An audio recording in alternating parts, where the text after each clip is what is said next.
বিসমিল্লাহির রহমানির রহিম। আজকে ফরিদপুর জেলায় ফরিদপুর বিভাগের আয়োজিত আমাদের এই কর্মশালার সম্মানিত সভাপতি, মঞ্চে উপস্থিত বিভিন্ন নেতৃবৃন্দ এবং স্পিকারবৃন্দ, আমার সামনে উপস্থিত ফরিদপুর বিভাগের বিভিন্ন জেলা থেকে আগত বিএনপি সহ সকল অঙ্গ সহযোগী সংগঠনের নেতৃবৃন্দ, আসসালামু আলাইকুম। আহ, আমি আহ, মোশাররফের একটা কথা দিয়ে শুরু করতে চাই। আমি যখন জয়েন করলাম, কানেক্টেড হলাম, তখন আমি যে প্রথম কথাটি শুনলাম মোশাররফের, সেটি বলছে যে আমরা সারাদিন কি অর্জন করেছি। ও এই কথাটি বলেছিল যে আমরা আজকে এখানে, আপনারা সকালে এসেছেন, সকাল থেকে আপনারা কথা শুনেছেন, কথা বলেছেন। ঢাকা থেকে যারা স্পিকার বৃন্দ এসছেন 31 দফার উপরে, তারা আপনাদের সামনে পরিষ্কারভাবে তুলে ধরেছেন, 1 দফা, 2 দফা, 3 দফা, এটার ভিতরের বিষয়গুলো তুলে ধরেছেন। আমরা এই 31 দফাটি, আপনাদের অনেকেরই খেয়াল আছে, এই 31 দফাটি আমরা 2 বছর আগে, তখন এটি 27 দফা ছিল, আমরা উপস্থাপন করেছিলাম জাতির সামনে, দেশের মানুষের সামনে। তখন এই দেশে স্বৈরাচারী শাসন ছিল, তারা চেষ্টা করেছিল আমাদের 21 দফাটা মানুষের কাছে যাতে ভালো করে না পৌঁছায়, মিডিয়ার উপরে চাপ প্রয়োগ করেছিল, আহ, প্রচার করতে দেয়নি। তারপরে আমরা আমাদের অবস্থান থেকে চেষ্টা করেছি। আজকে বাংলাদেশ স্বৈরাচার মুক্ত। আজকে আমরা আপনাদেরকে নিয়ে বসে আলোচনা করতে পারছি, বিষয়গুলো জানাতে পারছি, বোঝাতে পারছি। এর আগে আমরা ঢাকায় উপস্থাপন করেছিলাম, রিলঞ্চিং আমরা 2 বছর আগে করেছি, তারপরে আবার 1 মাস আগে আমরা ঢাকায় রিলঞ্চিং করেছি আনুষ্ঠানিকভাবে। নেতৃবৃন্দ, এই যে 31 দফা, যেটি প্রথমে 27 দফা ছিল, পরে আমাদের সাথে যে সকল রাজনৈতিক দলগুলো, গণতান্ত্রিক দলগুলো স্বৈরাচার আন্দোলনের ভূমিকা রেখেছেন, সাথে ছিলেন, আমাদের মতন অত্যাচার নির্যাতন সহ্য করেছে তাদের নেতাকর্মীরা, তাদের সকলের মতামতের ভিত্তিতে 27 থেকে আমরা 31 করেছি, কিছু কিছু যোগ করেছি আমরা সেখানে দফা। এখন আমরা গত 2-3 মাসে দেখছি বিভিন্ন ব্যক্তি, সকলের প্রতি শ্রদ্ধা রেখেই বলছি, বিভিন্ন ব্যক্তি বর্গ বিভিন্ন সংস্কারের কথা বলছেন। এর মধ্যে যে সকল সংস্কারের কথা ব্যক্তিবর্গ যারা বলেছেন, বিভিন্ন সংগঠনের, সেটি রাজনৈতিক দল হতে পারে, ব্যক্তি পর্যায়ে হতে পারে, কোনো স্বনামধন্য বিখ্যাত ব্যক্তি হতে পারেন, বিভিন্ন জন বিভিন্ন তাদের অবস্থান থেকে বলেছেন। কিন্তু খেয়াল করে দেখবেন, তাদের যে সকল সংস্কারের প্রস্তাব এসেছে কম বেশি, এখন পর্যন্ত আমরা মিডিয়ার মাধ্যমে যতটুকু দেখেছি, জেনেছি, আমাদের 31 দফার ভিতরে কিন্তু সবগুলোই আছে। হয়তো কিছু শব্দের এদিক ওদিক আছে, কিন্তু মূল যেই বিষয়গুলো আমরা বিভিন্ন বিষয়ে বলেছি, তারাও কিন্তু একই বিষয়ে বলেছেন, হয়তো একটু ভিন্নভাবে বলেছেন। কেন এই কথাটি বললাম? এই কথাটি এই কারণেই বললাম, আমরা কিন্তু পরিবর্তিত পরিস্থিতির পর কোনো সংস্কারের কথা বলিনি। আমরা বলতে বাংলাদেশ জাতীয়তাবাদী দল বিএনপি এবং তার সাথে যারা আন্দোলনকারী গণতান্ত্রিক দলগুলো ছিলেন, তারা, আমরা কিন্তু এমন একটা সময় এই 31 দফা উপস্থাপন করেছি, যখন আমরা জানতাম স্বৈরাচারের পতন হবে। হয়তো সঠিক সময়টা আমরা জানতাম না, কিন্তু এই আত্মবিশ্বাস আমাদের মধ্যে ছিল যে স্বৈরাচারের পতন হতেই হবে একদিন। এরকম একটা পরিস্থিতিতেই আমরা দিয়েছিলাম। এবং এর থেকে একটা বিষয় প্রমাণিত হয় যে আমরা যে বলি আমরা দেশের জন্য, দেশের মানুষের জন্য চিন্তা করি এবং কাজ করতে চাই, বাংলাদেশ জাতীয়তাবাদী দল, এটি হচ্ছে তার সবচেয়ে বড় প্রমাণ। এখন প্রিয় সহকর্মীবৃন্দ, আমরা সারাদিনে কি অর্জন করলাম দেখুন।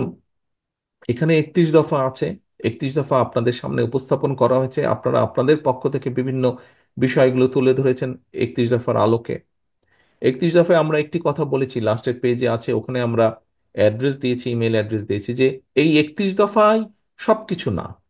কোনো ব্যক্তি, কোনো সংগঠন যদি মনে করেন এখানে একটি নতুন কিছু অ্যাড করা প্রয়োজন, সংযোজন করা প্রয়োজন, আমরা বিবেচনা করে যদি দেখি যে সেটি ভালো একটি প্রস্তাবনা, অবশ্যই আমরা সেটি গ্রহণ করব। অবশ্যই আমরা সেটি গ্রহণ করব। তবে এই যে অর্জনটি, প্রিয় সহকর্মীবৃন্দ, এই অর্জনটি কিন্তু আজকে সারাদিনে আমরা করতে পারবো না।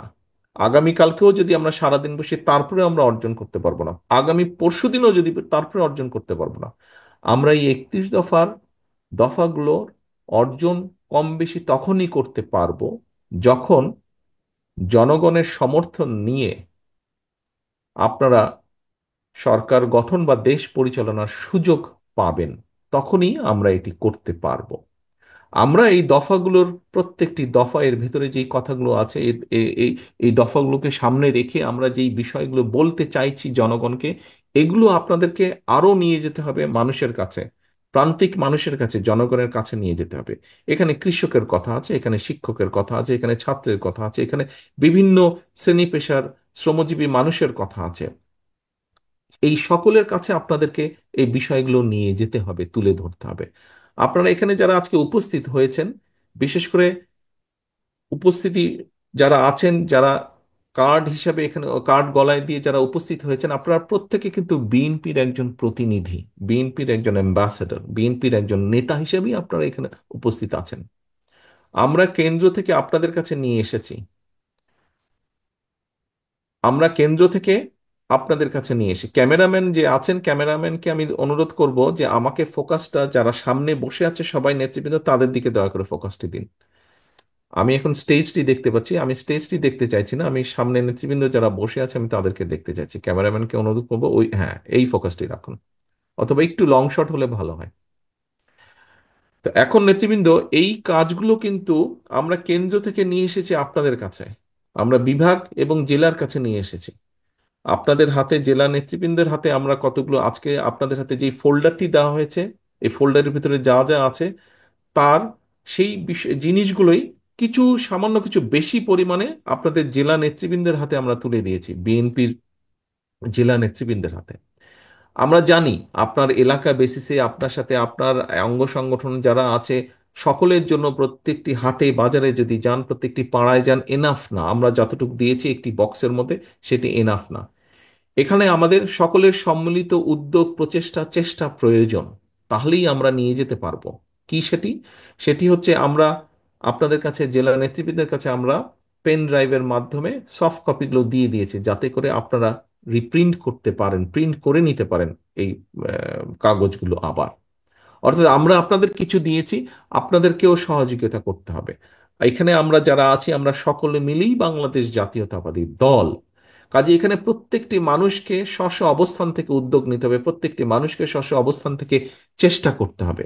কারণ এই 31 দফা, এর মধ্যে আপনার চিন্তা আছে, এর মধ্যে আমার চিন্তা আছে, এর মধ্যে আমাদের সাথে যারা আন্দোলন করেছেন তাদের চিন্তা আছে, এর মধ্যে আমাদের ছাত্র দলের চিন্তা আছেন, মহিলা দলের চিন্তা আছে, এর মধ্যে আমাদের তাঁতি দলের চিন্তা আছে। সবার সম্মিলিত চিন্তার ফলই হচ্ছে এই 31 দফা। এখন প্রিয় সহকর্মীবৃন্দ, আমরা যেই কথাটি বলছিলাম, অর্জন, আমরা তখনই অর্জন করতে পারবো যখন আমরা জনগণের সমর্থন নিয়ে আমরা সরকার গঠনে সক্ষম হব। কিন্তু এই জনগণের যে সমর্থন, এই সমর্থনটিকে নেওয়া, এই সমর্থন বা জনগণের যে এই আস্থা, এই আস্থাটিকে ধরে রাখার দায়িত্ব কিন্তু আপনার এবং আমার, আপনাদের সকলের, আমাদের সকলের। এই আস্থা ধরে রাখার দায়িত্ব কিন্তু জনগণের না। এবং আস্থা যদি ধরে রাখতে হয়, তাহলে প্রিয় সহকর্মীবৃন্দ, কথাগুলো আপনারা আগেও শুনেছেন, হয়তো অন্য অনুষ্ঠানেও আমি বলেছি, শুনেছেন, পত্রপত্রিকা আপনারা পড়েছেন। তারপরেও আমি বলতে চাই একই কথা, কারণ এই কথাগুলো আমার কাছে মনে হয় গুরুত্বপূর্ণ। এই আস্থা যদি আমাদেরকে ধরে রাখতে, আমাদের সকলকে মিলে চেষ্টা করতে হবে। স্বৈরাচারকে পালিয়ে যেতে যে আমরা বাধ্য করেছি, সেটি বিএনপি একা যেমন করেনি, সকল রাজনৈতিক দলকে নিয়ে যেমন করেছে, সকল রাজনৈতিক দলগুলোও একা করেনি। সমাজের সব, প্রায় বলা যায় সব শ্রেণী পেশার মানুষের সহযোগিতা নিয়েই রাজনৈতিক দলগুলো সক্ষম হয়েছে স্বৈরাচারকে পালিয়ে যেতে বাধ্য করতে। অর্থাৎ একটি কোনো বড় কাজ, একটি কোনো ভালো কাজ এককভাবে কেউ করতে পারে না, সকলের সম্মিলিত প্রচেষ্টার মাধ্যমেই করতে হয়। এবং সকলের সম্মিলিত প্রচেষ্টার মাধ্যমে যদি সেই কাজটি করতে হয়, তাহলে অবশ্যই সেখানে একটি আস্থার প্রয়োজন, সেখানে একটি বিশ্বাসের প্রয়োজন। প্রিয় সহকর্মীবৃন্দ, আপনারা প্রায় বলে থাকেন, আপনাদের সাথে যখন আমার প্রায় কথা হয়, বিভিন্ন সময় কথা হয় কম বেশি, আপনারা বলে থাকেন যে মানুষের আস্থা আছে বিএনপির উপরে। হ্যাঁ, মানুষের আস্থা আছে বিএনপির উপরে, কথাটি সঠিক। কিন্তু যদি আস্থা আছে বলে আমরা ঘরে বসে থাকি, তাহলে কিন্তু সেই আস্থা আস্তে আস্তে ক্ষয় হতে থাকবে। সেই আস্থা আছে বলে যদি আমরা চুপচাপ থাকি, অথবা আহ, এমন কিছু করি যে ঠিক আছে, এখানে যদি একটু কিছু হয়, তাহলে এত বড় দেশের মধ্যে তো আর এমন কিছু হচ্ছে না। এরকম যদি কোনো ভুল চিন্তা করে থাকি তাহলেও কিন্তু আমরা ক্ষতিগ্রস্ত হব। দল আমি একা না, দল আপনি একা না, দল আমরা সবাই। কাজেই সহকর্মীবৃন্দ, এই যে বিএনপির প্রতি মানুষের আস্থা আছে, এটিকে আমাদের ধরে রাখতে হবে। এটিকে আমাদের ধরে রাখতে হবে। আমাদের যে কাঙ্ক্ষিত নির্বাচন, একটি রাজনৈতিক দল হিসাবে আমরা একটি গণতান্ত্রিক রাজনৈতিক দল, এবং একটি নিরপেক্ষ স্বাধীন নির্বাচন আমরা আশা করব, চাইব। এটি একটি স্বাভাবিক ব্যাপার। এটি একটি স্বাভাবিক ব্যাপার যে বিএনপির মতন একটি দল একটি নির্বাচনই চাইবে, যেই নির্বাচনে মানুষ নিরাপদে স্বাধীনভাবে ভয় ভীতিহীনভাবে ভোট দিতে পারবে। আমরা জনগণের যেটি ডিসিশন, যেটি সিদ্ধান্ত নির্বাচনের মাধ্যমে, সেটি অবশ্যই আমরা মেনে নেব। এখন প্রিয় সহকর্মীবৃন্দ, ওই পর্যন্ত তো আমাদেরকে যেতে হবে। ওই পর্যন্ত যেতে হলে আমাদের প্রত্যেককে স্ব স্ব জায়গা থেকে ভূমিকা নিতে হবে। এখানে ছাত্র দলের কর্মীই হোক, এখানে তাঁতি দলের কর্মীই হোক, এখানে যুব দলের কর্মী হোক, স্বেচ্ছাসেবক দল হোক, মহিলা দল হোক, আপনার কাছে যদি এরকম একটি 31 দফা থাকে, আমার নেতা হিসাবে আপনার প্রতি নির্দেশনা থাকবে, আপনার সহকর্মী হিসাবে আপনার প্রতি আমার অনুরোধ থাকবে, আপনি চেষ্টা করেন, নিজ উদ্যোগে চেষ্টা করেন এরকম 10টি ছাপাতে, ছাপিয়ে 10 জন মানুষের কাছে যেতে। শুধু দিয়ে চলে আসবেন না দয়া করে, যে ভাই ধরেন, সেটি লিফলেটই হোক, আপনার ওই বক্সের মধ্যে এরকম লিফলেট আছে, সেটি লিফলেটই হোক, অথবা এই পকেট বুকটি হোক, পকেট বইটি হোক, শুধু দিয়ে চলে আসবেন না। আপনারা সারাদিন আজকে এখানে জেনেছেন, শুনেছেন, আপনি নিজের ভিতরে ধারণ করেছেন বিষয়গুলো। শুধু নিজের ভিতরে রাখলে হবে না তো, এটি আপনাকে নিয়ে যেতে হবে জনগণের কাছে, এটি আপনাকে নিয়ে যেতে হবে আপনার ভোটারের কাছে, এটি আপনাকে নিয়ে যেতে হবে আপনার পাড়া প্রতিবেশী। আপনি পুরা ফরিদপুর জেলা, পুরা শরীয়তপুর জেলায় ঘোরার দরকার নেই। আপনি আপনার নিজের পাড়ার মধ্যেই করুন। আপনার নিজের পাড়ার মধ্যেই আপনি 31 দফাটি নিয়ে যান। অর্থাৎ আমরা জনগণের জন্য কি করতে চাইছি, দেশের জন্য কি করতে চাইছি, এটি যদি মানুষ না জানে, তাহলে মানুষ আপনাকে কিসের ভিত্তিতে সমর্থন দিবে? হ্যাঁ, বিএনপি ঠিক আছে, একটি বড় দল, শুধু কি সেজন্যই দিবে? প্রিয় সহকর্মীবৃন্দ, মানুষের কিন্তু এখন চিন্তাধারা পাল্টেছে। মানুষের মানুষের মানসিকতা পাল্টেছে। এখন কিন্তু মানুষ জানতে চায়, দেখতে চায় যে আপনি বলছেন আপনি তার জন্য করছেন, তার জন্য আপনি কি করতে চান, কি কি করবেন আপনি, সেটি কিন্তু মানুষ বুঝতে চায়, সেটি মানুষ জানতে চায়। কাজেই আমাদেরকে, আমাদের 31 দফার মধ্যে এই কথাগুলোই কম বেশি বলা আছে। আমাদেরকে সেজন্য প্রত্যেকটি শ্রেণী পেশার মানুষের কাছে যেতে হবে। হ্যাঁ, হয়তো আমরা হয়তো আমরা একবারে সবকিছু করতে পারবো না। এখানে অনেকগুলো, আপনারাও যখন প্রশ্ন করেছেন অনেকগুলো কথা বলেছেন আপনারা। কৃষিতে আমরা যা করতে চাইছি, শিক্ষাক্ষেত্রে আমরা যা করতে চাইছি, নারীদের জন্য আমরা যা করতে চাইছি, আমরা একবারে সবকিছু পারবো না। কিন্তু অন্তত আমরা সূচনা করতে পারবো, আমরা যদি মানুষের সমর্থনের সুযোগটা পাই। এবং সূচনা যদি আমরা করতে পারি, আমরা সূচনা করব। আরেকজন আজকে এখানে যে নেতৃত্ব আছেন, আপনারা সুযোগ পেলে ইনশাল্লাহ আপনারা সূচনা করবেন। আপনাদের পরবর্তী নেতৃত্ব সেটিকে আগিয়ে নিয়ে যাবে। তার পরবর্তী নেতৃত্ব ইনশাল্লাহ সেটিকে সফলতার পর্যায়ে নিয়ে যাবে। এভাবেই সভ্যতা বিকাশ হয়েছে, এভাবেই আমরা তৈরি করব। প্রিয় সহকর্মীবৃন্দ, সকাল থেকে আপনারা অনেক সময় নিয়েছেন, অনেক সময় দিয়েছেন এখানে আপনারা আজকের এই অনুষ্ঠানটাকে সফল করার জন্য। আসুন আমরা যেটি মূল কথা, সংক্ষিপ্ত কথা, আমরা দেশে একটি জবাবদিহিতার পরিবেশ তৈরি করতে চাইছি। রাজনৈতিক দল হিসাবে আমাদের মূল লক্ষ্য উদ্দেশ্য জবাবদিহিতা। সেটি কি জবাবদিহিতা? শুধু কি প্রধানমন্ত্রী জবাবদিহিতা করবে? শুধু কি মন্ত্রীরা জবাবদিহিতা করবে? শুধু কি এমপিরা জবাবদিহিতা করবে? নো। জবাবদিহিতা প্রতিটি পর্যায়ে থাকতে হবে। ইউনিয়ন পরিষদের মেম্বার যেরকম জবাবদিহিতা করবে, প্রধানমন্ত্রীও জবাবদিহিতা করবে। পৌরসভার চেয়ারম্যান, উপজেলা চেয়ারম্যান যেমন জবাবদিহিতা করবে, মন্ত্রীদেরকেও জবাবদিহিতা করতে হবে। একই সাথে সরকারি বলেন, আধা সরকারি বলেন, প্রত্যেকটি পর্যায়ে যারা আছে প্রত্যেকটি জায়গায় জবাবদিহিতা তৈরি করতে হবে। একদিনে সম্ভব না, কিন্তু সেটি সম্ভব, অবাস্তব কিছু না। কারণ প্রিয় সহকর্মীবৃন্দ, আপনি যদি আপনার নিজের পরিবারকে দিয়ে চিন্তা করেন, পরিবারে একটি জবাবদিহিতা আছে বলেই কিন্তু পরিবার টিকে থাকে। পরিবারের কতগুলো নীতি নৈতিকতা থাকে, জবাবদিহিতা আছে বলেই, সেই জন্যই পরিবারটি ঐক্যবদ্ধ থাকে। আজকে এই যে পলায়নকৃত যে স্বৈরাচার, তাদের আমলে আমরা দুর্নীতির কথাই বলি, তাদের আমলে আমরা অরাজকতার কথাই বলি, আইন শৃঙ্খলার ক্ষেত্রে অবনতির কথা যেটিই আমরা উল্লেখ করি না কেন, যেটিই আমরা তুলে আনি না কেন, কোনো ক্ষেত্রেই কোনো জবাবদিহিতা ছিল না। আপনারা দেখেছেন 14 সাল, 24 সাল, 18 সাল, তথাকথিত নির্বাচনগুলো দেখেছেন আপনারা। এই ফরিদপুরেই আমরা দেখেছি, পত্রপত্রিকায় দেখেছি যে তাদের অঙ্গ সহযোগী সংগঠনের নেতারাই বলেছে যে, বিভিন্নভাবে পত্রিকা এসেছে যে হাজারো কোটি টাকা তারা পাচার করে দিয়েছে। এখন এই যে অর্থ পাচার তারা করেছে, এটি কার কি ফরিদপুরের মানুষ ভালো সেটি জানে। কিন্তু করেছে তো, ঘটনা তো এরকম একটি নিশ্চয়ই ঘটেছে, নাহলে এই কথা আসলো কেন? এখন দেশে যদি সত্যিকারভাবে জবাবদিহিতা থাকতো, তাহলে কি দেশের মানুষের এই 2,000 কোটি টাকা পাচার করা সম্ভব ছিল? অবশ্যই সেটা সম্ভব ছিল না। কাজেই আমরা দুর্নীতিকেই অ্যাড্রেস করতে চাই, আমরা আইনের শাসনকেই প্রতিষ্ঠিত করতে চাই।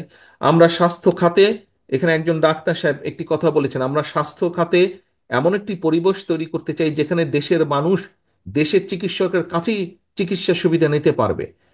আমরা এমন একটি পরিবেশ তৈরি করতে চাই যেখানে যেখানে শিক্ষার্থীরা তাদের তাদের যেটা ন্যায্য শিক্ষা, সেই শিক্ষা দেশের করতে নিতে পারবে। যেটি আমরা করতে চাই না কেন, একজন পলিটিক্যাল অ্যাক্টিভিস্ট বা একজন রাজনৈতিক কর্মী হিসেবে আমি মনে করি, জবাবদিহিতা যদি প্রতিষ্ঠিত করা যায়, তাহলেই একমাত্র সবকিছু, অনেক কিছু করা সম্ভব। এবং সেই অনেক কিছুর যদি সূচনা করতে হয়, প্রিয় সহকর্মীবৃন্দ, তাহলে আমাদেরকে নিশ্চিত করতে হবে যে দেশে একটি, যেই নির্বাচনের জন্য দেশের মানুষ, যেই জবাবদিহিতা তৈরির জন্য, যেই অধিকার প্রতিষ্ঠিত করার জন্য দেশের মানুষ জীবন দিয়েছে, আমাদের হাজারো নেতাকর্মী শহীদ হয়েছেন, সেই কার্যটি যাতে সম্পন্ন হয়। এবং এই কাজটি যদি করতে হয়, ঘুরে আবার পিছনেই যেতে হবে। সমগ্র মানুষ একত্রিত হয়ে, বিভিন্ন শ্রেণী পেশার মানুষ ঐক্যবদ্ধ হয়ে যেরকম স্বৈরাচারকে পালিয়ে যেতে বাধ্য করেছে, ঠিক অধিকারকে, দেশের মানুষের অধিকারকে প্রতিষ্ঠিত করতে হলে সকলকে একত্রিতভাবে ঐক্যবদ্ধভাবেই করতে হবে। এবং তখনই ঐক্যবদ্ধভাবে সেইটি নিশ্চিত করতে সক্ষম হলেই আমরা 31 দফার বাস্তবায়নের কাজ শুরু করতে সক্ষম হব, যার মাধ্যমে পর্যায়ক্রমিকভাবে আমাদের কাঙ্ক্ষিত বাংলাদেশ গড়ার কাজটি আমরা শুরু করতে পারবো। প্রিয় সহকর্মীবৃন্দ, আজকে আপনারা এখানে সারাদিন সময় দিয়েছেন, সারাদিন সময় আপনারা ব্যয় করেছেন। আপনাদের সহকর্মী হিসাবে, আপনাদের নেতা হিসাবে আমার একটি কথা আপনাদের কাছে, আমরা যদি আমাদের লক্ষ্য অর্জন করতে চাই, এখানে উপস্থিত প্রত্যেকটি নেতা, প্রত্যেকটি কর্মীর সহযোগিতা আমার প্রয়োজন। আপনাদের সহযোগিতা আমার প্রয়োজন বাস্তবায়নের জন্য। কি সেই সহযোগিতা? সহযোগিতার প্রথম শর্ত, অনেকগুলো শর্ত আছে। প্রথম শর্তটি হচ্ছে প্রথম শর্তটি হচ্ছে জনগণকে আস্থায় রাখা। এবং জনগণকে যদি আস্থায় রাখতে হয়, আপনি বিগত 15 বছরের বেশি সময় বহু অত্যাচার, নির্যাতন সহ্য করে আজ এই জায়গায় দাঁড়িয়ে আছেন বা আজ এই জায়গায় উপস্থিত হয়েছেন। আপনাদের কাছে বিষয়টি, ঝড় আপনারা পার হয়ে এসেছেন। প্রিয় সহকর্মীবৃন্দ, এখন যেই পালা সেটি হচ্ছে, এখন যেই অংশ সেটি হচ্ছে জনগণকে আস্থায় রাখা। জনগণকে আস্থায় রাখতে হলে অবশ্যই জনগণের প্রত্যাশা অনুযায়ী আমাদেরকে উঠতে হবে, চলতে হবে, আমাদেরকে কথা বলতে হবে, আমাদেরকে সেভাবে বসতে হবে। এখানে মিঠু একটি প্রশ্ন করেছিল, মিঠু তার একটি মতামত দিয়েছিল। আমি মিঠুর সাথে একই সাথে আমি বলতে চাই, আমাদেরকে জনগণকে আস্থায় রাখতে হলে অবশ্যই আমাদের মধ্যে কেউ কেউ কিছু কিছু ভুল করছে, সেই ভুলগুলোকে তাদেরকে শুধরে দিতে হবে, অথবা তাদেরকে সতর্ক করতে হবে, তাদেরকে সাবধান করতে হবে, ক্ষেত্র বিশেষে আমাদেরকে আরো কঠোর হতে হবে। প্রিয় সহকর্মীবৃন্দ, আমরা একটি রাজনৈতিক দল। রাজনৈতিক দলের সবচেয়ে বড় পুঁজি হচ্ছে, আমরা এখানে উপস্থিত প্রত্যেকে এক একজন রাজনৈতিক কর্মী। রাজনৈতিক কর্মীর সবচেয়ে বড় পুঁজি হচ্ছে মানুষের আস্থা। দলের পুঁজি হচ্ছে জনগণের আস্থা। জনগণের আস্থা যদি, এই পুঁজি যদি নষ্ট হয়ে, পুঁজি যদি হাত পড়ে, তাহলে কিন্তু সবকিছু নষ্ট হয়ে যাবে। কাজেই সহকর্মীবৃন্দ, আসুন, আজকে আপনারা যা এখানে শিখে গেলেন, আজকে আপনারা যা জেনে গেলেন, এটি যেরকম আপনারা এখন প্রান্তিক পর্যায়ের মানুষের কাছে নিয়ে যাবেন, একই সাথে আজকের এই অনুষ্ঠান শেষে আমাদের প্রতিজ্ঞা হোক, আমাদের শপথ হোক, আগামী দিনগুলোতে আমরা জনগণের, আপনি যে পর্যায়েরই হন না কেন, আপনি যদি শুরু করেন, আপনার পরবর্তী নেতৃত্ব আপনাকে ফলো করবে। এবং কি সেটি? জনগণের আস্থা ধরে রাখার জন্য আপনাকে যে যে কৌশল নিতে হবে, দয়া করে প্রত্যেকটি কৌশল আপনি গ্রহণ করবেন। এটিই হোক আমাদের আজকের প্রতিশ্রুতি, এটিই হোক আমাদের আজকের শপথ, এটিই হোক আজকের আমাদের অন্যতম প্রধান মূল প্রতিজ্ঞা। প্রিয় সহকর্মীবৃন্দ, আপনাদের সকলকে আন্তরিকভাবে ধন্যবাদ আজকের এই কর্মশালাটিকে সফল করার জন্য। আমি ফরিদপুর বিভাগের সকল পর্যায়ের নেতৃবৃন্দকে ধন্যবাদ জানাচ্ছি। আমি একই সাথে মঞ্চে উপস্থিত যারা স্পিকার আছেন, কিনোট স্পিকার আছেন, তাদেরও সকলকে আন্তরিকভাবে ধন্যবাদ জানাচ্ছি আজকের এই অনুষ্ঠানটিকে সফল করার জন্য। ধন্যবাদ। আসুন, আমাদের প্রত্যাশা হোক জনমানুষের সমর্থন নিয়ে, বাংলাদেশের মানুষের সমর্থন নিয়ে আমরা যাতে কাজ শুরু করতে পারি 31 দফা বাস্তবায়নের জন্য, সেটিই হোক আমাদের লক্ষ্য। যাতে জনগণের সমর্থন নিয়ে আমরা সরকার গঠনে সক্ষম হই এবং সেই সরকার পর্যায়ক্রমিকভাবে 31 দফা যাতে বাস্তবায়ন করতে পারে, এটিই হোক আমাদের আজকের মূল লক্ষ্য, মূল উদ্দেশ্য। নেতৃবৃন্দ, সকলে ভালো থাকবেন, সকলে সুস্থ থাকবেন। আল্লাহ হাফেজ। বাংলাদেশ জিন্দাবাদ। বাংলাদেশ জাতীয়তাবাদী দল জিন্দাবাদ।